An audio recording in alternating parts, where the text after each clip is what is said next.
Hi guys, how's it going? So, excuse the hairdo, it's getting a bit unruly, but we're very close to getting towards the completion of the next set, which is 2.4. And if you hadn't already known, this was like basically a filler set, so it doesn't contain one specific archetype.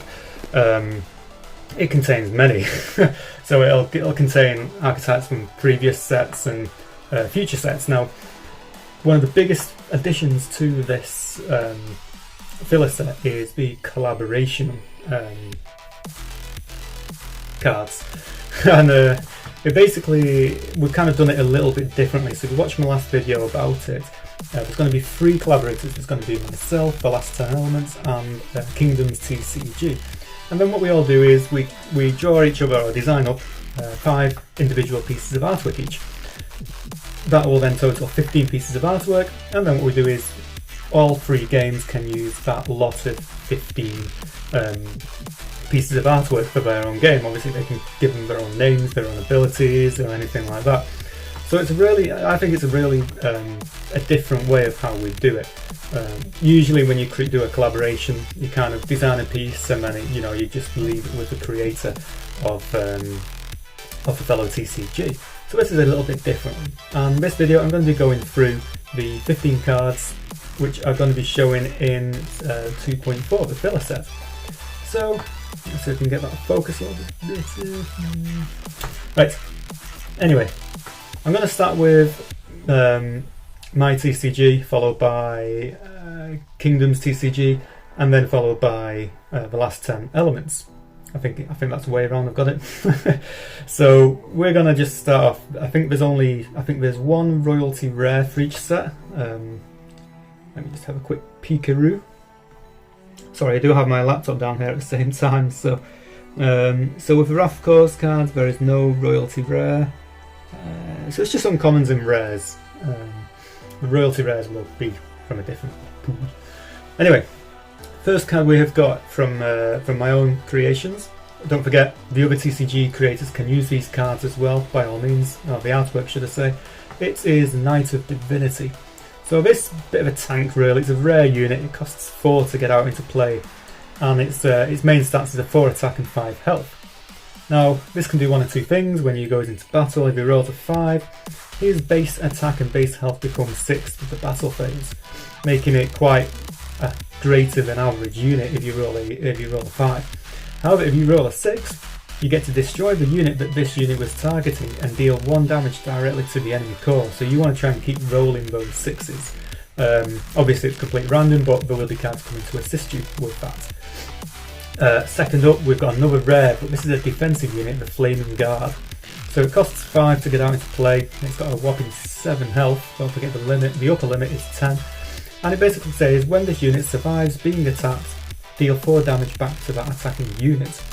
So really, unless you've got a powerful action card to go with an attacking unit, 7 is quite a tough number to reach without paying a lot of charges to get a stronger unit out into play. So usually your opponent will try and team up against a defensive unit. Problem with this is, because it's such a high HP, with the unit decides to attack with 1 and then finish it off with a second, and by the time that first unit hits and doesn't kill the defensive unit, then this unit will automatically deal 4 damage straight back to that attacking unit. So you need to your opponent needs to plan in advance a little bit more when it comes to attacking this unit. Next up is an uncommon assault unit. It only costs 2 to get out into play, but it's got 3 attack and 1 HP. When this unit enters play, roll a die. If that roll is a 5 or a 6, then this unit may deal 3 damage to any one enemy unit currently in play. Kicker with this card is if any unit in play. You can target not only an assault unit, you could target the same assault unit to deal some extra damage. You could get rid of a pesky reinforce unit, you can get rid of a defensive unit, and then on top of that, if you wanted to, you could destroy one of your own units if you needed a unit in the discard pile, or the dead pile should we say. Next up is a nice, just a tanky defensive unit really. We've got 4 cost, you've got an 8 health defensive unit. It's a little bit like the Leaning Watchtower. I think this one's a little bit more sturdy though. and it can be played in any deck because it's got the rainbow colour in its cost, and its attribute, should we say. The colour of the card is multi. And the final card for my design, another multi-use card. It's like a rainbow effect. It's called the Chest of Riches. You pay 2 charges and you get to draw 3 cards. So if you've got cards out there what rely on you drawing cards from your deck, I know there's a core upcoming, what goes off the number of cards that you draw, this card will definitely boost that prior card. So yeah, something like this, you could really, looking forward to seeing some different cards, some different decks being played. Moving on, so we've got Kingdoms TCG next. So the artwork is very, very similar to mine, apart from it's done with pen and marker instead of pencil and fine liner. But the artwork nonetheless is very fitting for the game. So the first one is Jealousy. It's a free-to-play card. It can be played in any deck given its rainbow colour. And it basically says draw 2 cards and then your core takes 2 damage. So I'm sure there's something in the game which can rely on this card. Nobody really wants to take 2 damage, but early game it might just aid you in getting an upper hand. Second up is a defensive uncommon Livian Vineyard. Can only be played in a green deck. It's a 2 cost unit, but it does have 5 HP, so it's got more than double than what the standard defensive cost to health ratio actually is. So it's not a bad little defensive unit that. Now we've got a rare card, which is a unit. It's a reinforced. You don't normally see many rare reinforced units because you don't normally put too many in your deck. But this one's called Livian Family. Now, quite a lot of text to this one. So when you draw your first card in a turn, so like your draw step, you can roll a die. If odds, you may draw an extra card. Now, if you have a unit called Livian Vineyard, which is the card I've just mentioned, you don't need to roll the die. So as long as you've got the Livian Family and the Livian Vineyard out, then you can draw a card for your turn, and then if you want to, you can draw a second card for completely free. So yeah, it's definitely something, again, relying on the card draw mechanic. Next up we've got Grape House Speciality. It's a 1-cast card. It can be played in any deck. All of your units gain 1 health and require 1 less to hit on their dice rolls for the turn. So you've got a horde of assault units you want to throw out into battle. Again, a nice little defense boost, and they are a little bit easier to hit when you roll for their battle. So it's not a bad little card. Uncommon card that one is. And the final one for Kingdoms TCG is a 1-cost. It's called Perfect Pruning. Again, it can be played in any deck. We're starting to see a bit of a pattern here with the Kingdoms cards. And it says, look at the top 3 cards of your deck, take 2 and put the last one into your dead zone. Now there's many other cards in the game similar to this.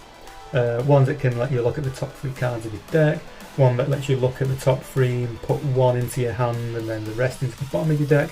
And this is basically a spin on that kind of mechanic where you get to draw 3, look at the top 3, but in this card actually lets you keep 2 of the cards at the cost of throwing 1 away into your dead zone.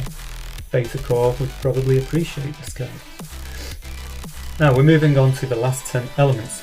Now the creator of this TCG only really creates like the main character, the main monster in the artwork. He doesn't deal with any background, so the background has been generated by myself.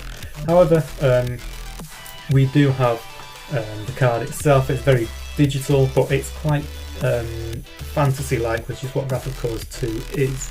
So the first card we've got, it's on screen it's shown as common, but it's actually going to be updated to an uncommon. And it's a free-to-play unit card. It's got 2 attack and 1 health. It does require a free to hit, so it's just shy of the 50-50. And it says when this unit is killed by any of your opponent's cards, you get to roll a die. If that roll is 3 or more, you may put this card back into your hand. So if you're lucky enough, your opponent kills this unit, there's a good chance that that unit drops back into your hand, and then you can play it again for free the next turn. So definitely the name Undead Knight kind of, explains itself. Next card for the last 10 elements is Spike Knight. It's an uncommon unit. It's a tough one, this card. I didn't know whether to make this one the rare card or another one. But unfortunately I kept this one as the uncommon. So it's a 3-cost assault unit. It can be played in a black and red deck. It's a 3/3. Whenever this unit rolls a 6 in battle, it gains 2 attack for the rest of the battle phase. So for a free unit, a free cost unit, you know, it can become 5 free for the battle phase. Obviously, it completely depends on your battle rolls. And you know, again, it's kind of a thing where if you don't roll a 6, there is 1 or 2 cards upcoming which can aid you in getting that 6. The next card is a defensive unit. It's called Flowering Demons. It's a 1-cost defensive. It's only got 3 health, but it says when this unit dies, you may search your deck for another demon unit, reveal it, and put it back into your hand. Then you can shuffle the deck. So we do have a couple of demons upcoming. Sorry, we've got 1 more demon coming in the collaborational card, but we do have demons from the beta set as well. So this card can kind of, it's in the name, Flowering Demon. You know, you can kill it, and then you can search for a demon unit, and then pull that card into your hand for next to nothing. We've got the next card is the rare card for the set, which is called Wizard Knight. It's quite a heavy unit, this one. It costs 5 to get it into play, and it requires a 3 to hit. So again, it's around that just shy of 50-50 chance whether it actually hits or not. It's 6 attack and 5 HP. When this unit is the target of an enemy action card, roll a die after it resolves. Deal damage to an enemy unit equal to that die value. So judging that this unit survives being hit by something, it doesn't necessarily have to be a burn card. It can be something else, like a Caltrops or something like that. You get to roll a die. As soon as the action card has been, as soon as it's resolved and it's finished, you know, it's dispersed, then you get to roll a die and you can deal up to 6 damage back to an enemy unit. So it's not too bad of a card. I'm sure there's going to be cards we can use in collaboration with that. And then finally we have got the final uncommon card for the last 10 elements is a card called Miniature Knight. Very unique spin on this. It's a free to play unit and it's 2 attack, 2 health and requires a 2 to hit. However, it says very basic text. This unit's attack and health cannot be raised above 2 by any means. So no battle cards can boost it, no wonder effects or reinforce cards. It is basically a free to play 2/2 card and that's it. You can get it out on turn 1 if you wanted to, and you know, if you take second turn you can probably get this straight out. Imagine you put 3 of them in your opening hand and you get 3 damage done on your first turn of the game. You have to be very lucky, but you know, maybe it's something you could mulligan into. Anyway guys, that is the 15 collaborational cards coming in Wrath Class 2.4. Very, very close to finishing the set, so please keep an eye out for it and any updates. If you have any questions, let me know, and of course let me know what you think of the cards I've just revealed now. Pretty cool to get some input on if there's anything you think could combo with those cards. So yeah, thanks a lot guys, I shall see you in my next video.